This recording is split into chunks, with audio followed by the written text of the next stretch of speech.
Hitler is on the brink of doing what Napoleon failed to do. Conquer Russia. For the Russian people, the war is an unbroken agony of siege and defeat. In Leningrad alone, 350,000 civilians die of starvation. Russia reels and calls on her allies for help.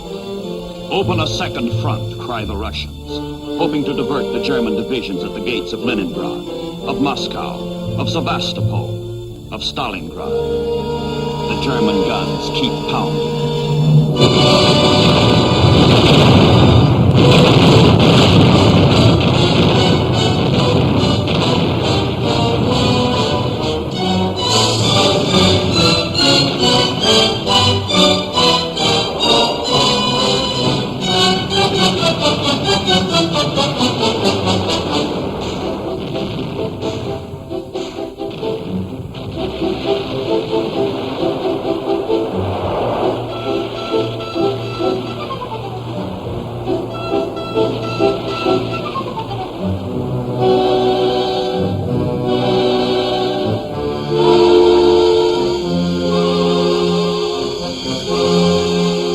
In Washington, the Russian appeal comes in a black hour.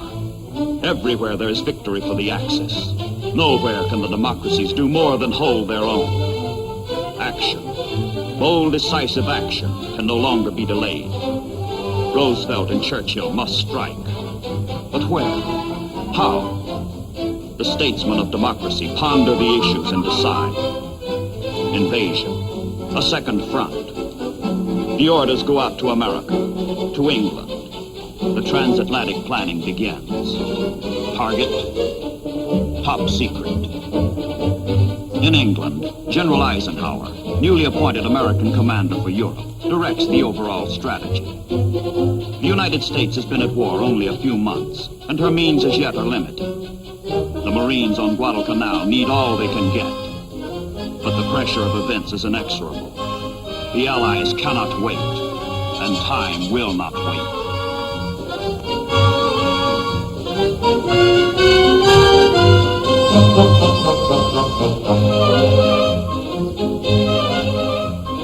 In October, troops embark at English ports for the first joint Anglo-American offensive in World War II. The troops do not know their mission. They do not know that they are one prong of a sweeping double thrust at the Axis in North Africa. The secret course is south, into the Mediterranean.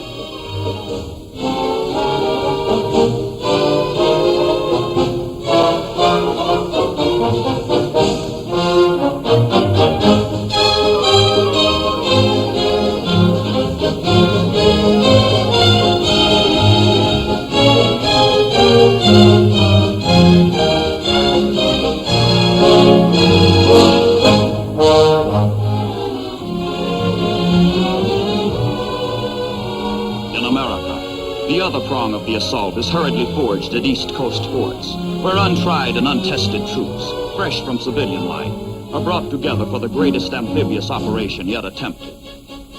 4,000 miles of hostile sea lie between the crystal sands of Virginia, the granite rocks of Maine, and the far shore of North Africa. Many of the men have never heard of their destination, Casablanca, on French Morocco's west coast.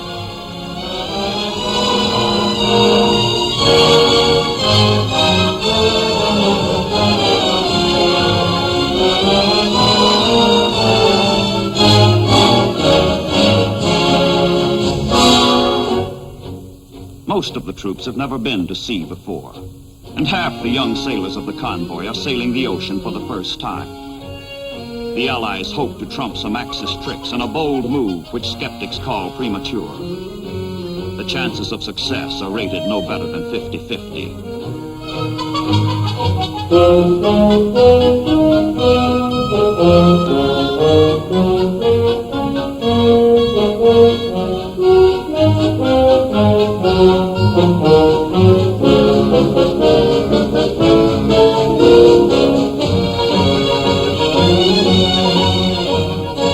Admiral Hewitt commands the American task force.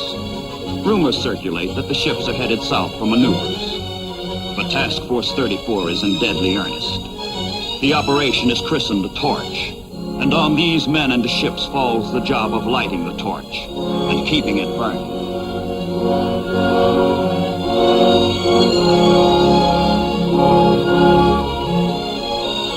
From America, from England, 650 ships and the 2 convoys plod their precarious way, converging slowly on the whole northwest corner of Africa, moving jointly toward the target.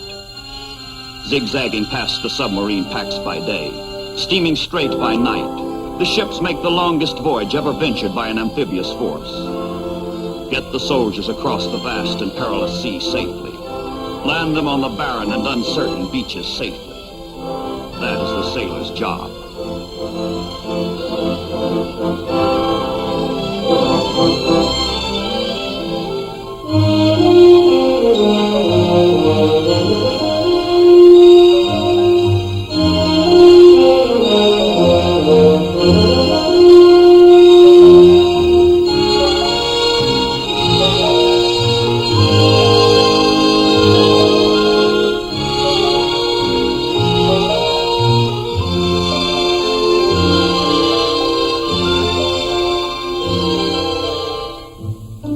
Sailors on watch are charged with the safety of the ships, gravest of responsibilities. But in the transports, the troops have little to do except relax, fool around, wait, and try to forget what is ahead.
Lectures, briefings, discussions prepare all hands for the coming invasion. The Americans come as friends, but to crush Germany and thereby help Russia, they must first wrest bases from France, a friend. The French Vichy government in Europe has pledged itself to defend its African colonies against all. But whether the French will resist Americans, how violently they will react, none can say. So the friendly convoy must sneak toward shore like an enemy.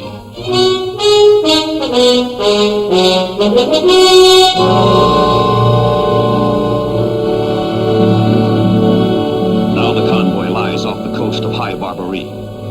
Beyond lies Africa. President Roosevelt announces the landings to the French by radio and asks their help. Then General Eisenhower urges the French to turn their searchlights skyward as a token of welcome. All hands hope and pray there will be no resistance.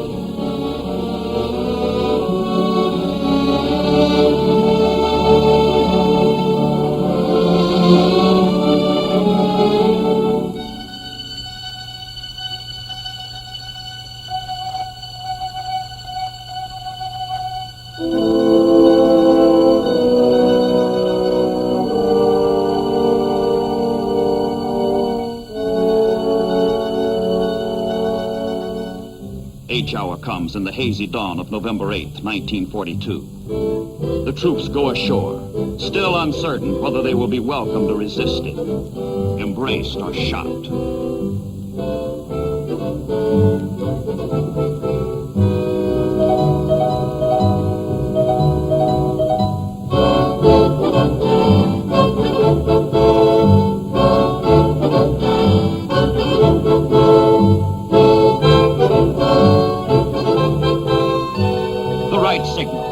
No resistance. But the searchlights are deceptive. The lights are hostile, not friendly. The French are confused. They have not heard the Allied broadcasts, and military leaders loyal to the Vichy government decide to fight.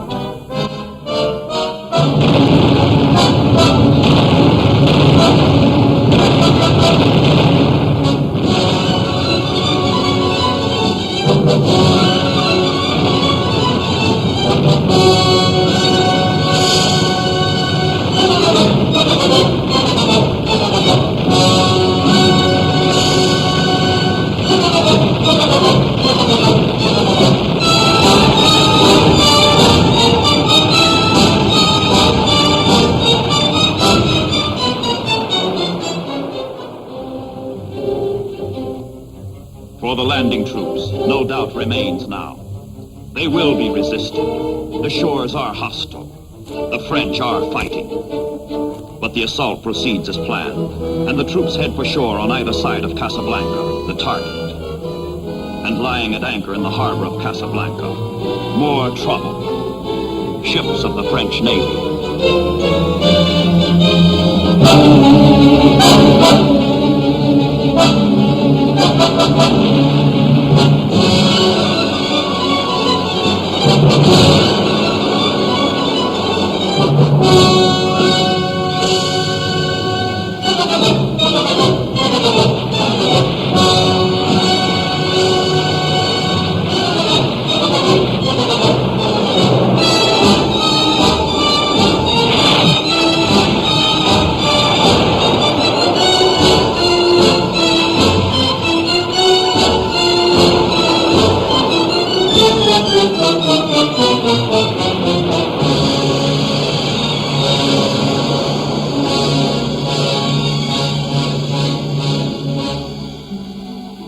Casablanca continues for 3 bitter days before the Vichy French surrender, and the Free French and their American allies take over.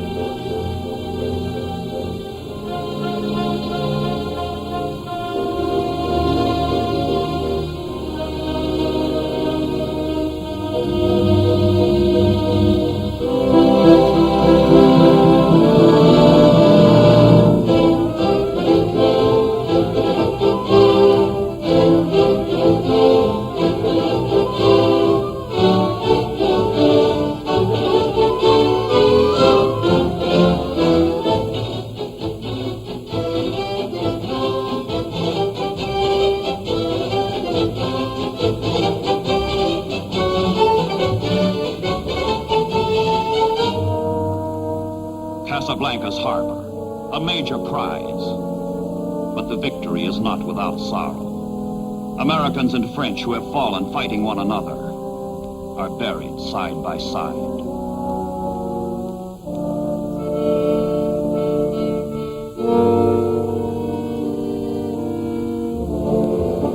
A German commission sent to negotiate with the French is trapped in Casablanca.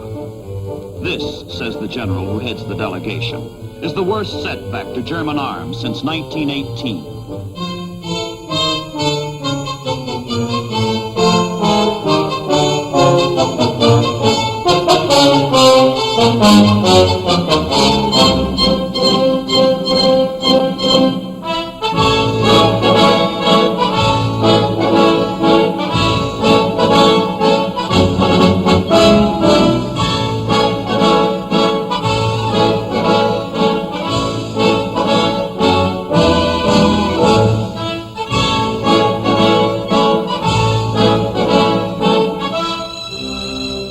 Meanwhile, the second Allied convoy slips through the Straits of Gibraltar and steams eastward for Oran and Algiers. In Oran, there are vital airfields and an important road network. Algiers is the economic, political, and military center of the entire area. If the convoy can survive the Mediterranean gauntlet of submarines and bombers, all of Northwest Africa will fall into Allied hands in one swift stroke.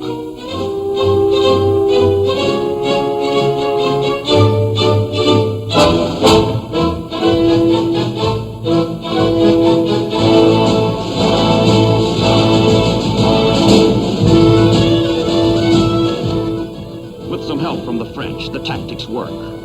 The landings are the first major Allied victory in the war against the Axis. 3 days after the first troops touch the beaches, French North Africa is a fighting ally. The French themselves are now free to join the march against the common enemy.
At their newly won seaports, the Allies begin the enormous buildup of supplies in preparation for the ultimate conquest of all North Africa. General Montgomery and his 8th British Army are lashing Marshal Rommel and his fleeing Africa Corps 1,200 miles to the east. In the west, the Allies must make ready for a drive into the desert to catch Rommel in his flight and squeeze him to death. The campaign that began as an amphibious assault becomes a grinding struggle for supplies.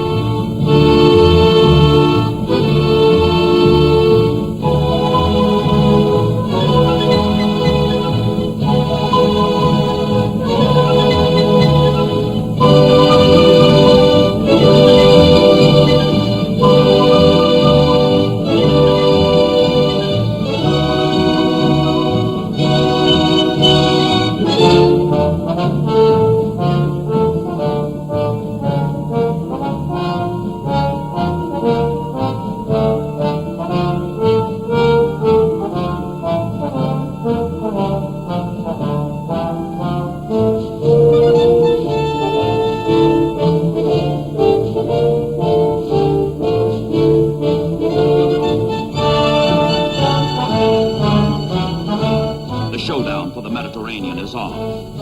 All supplies, all Allied soldiers must be brought in by ship.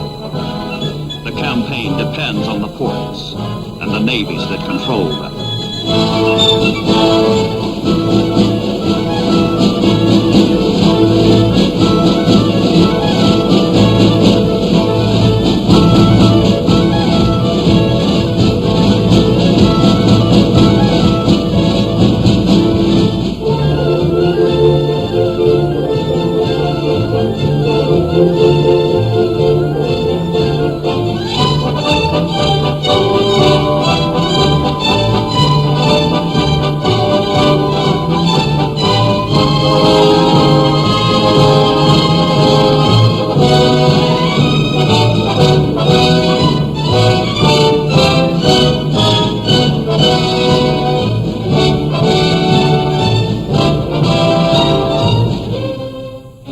British First Army spearheads the race toward Tunis and Bizerta, key ports in Rommel's rear.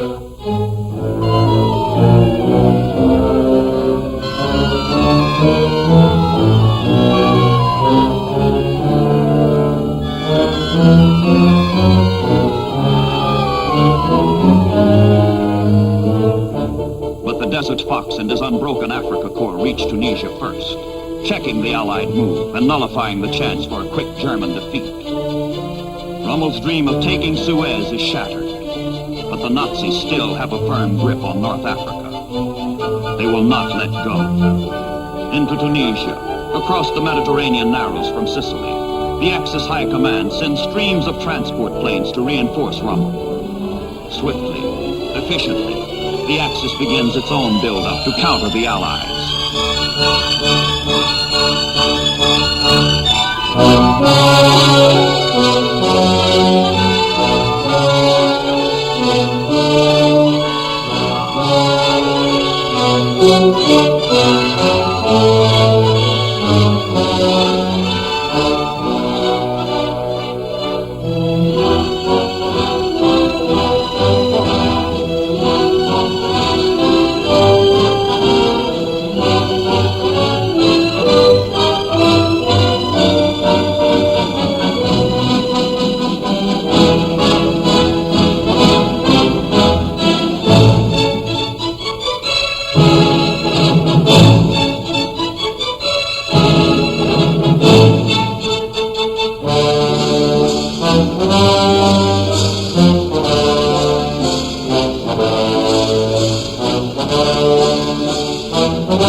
Pushing Rommel from both ends, from the east, from the west. And they keep pushing him, and pounding him, and pushing him.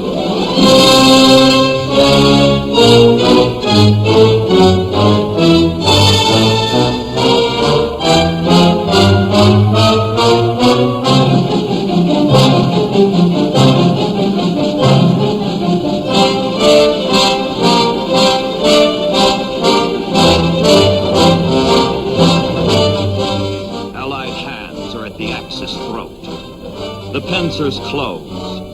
The sands run out for Rommel.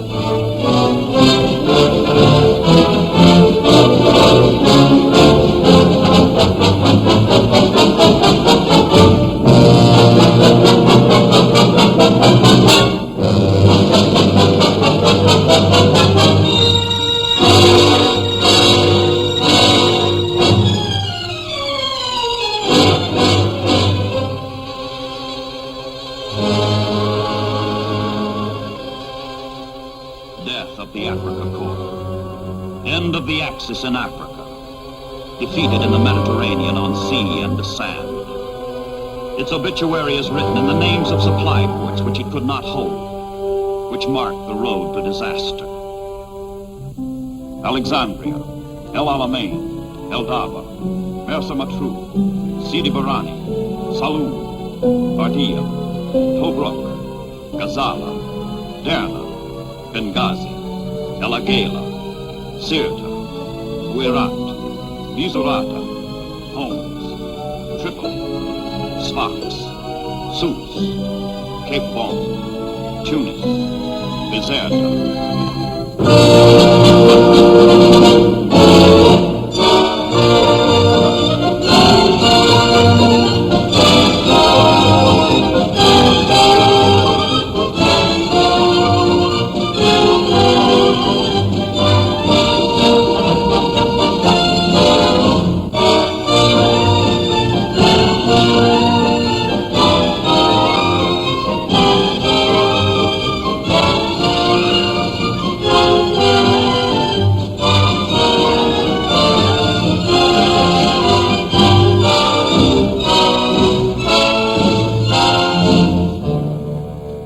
250,000 Axis prisoners.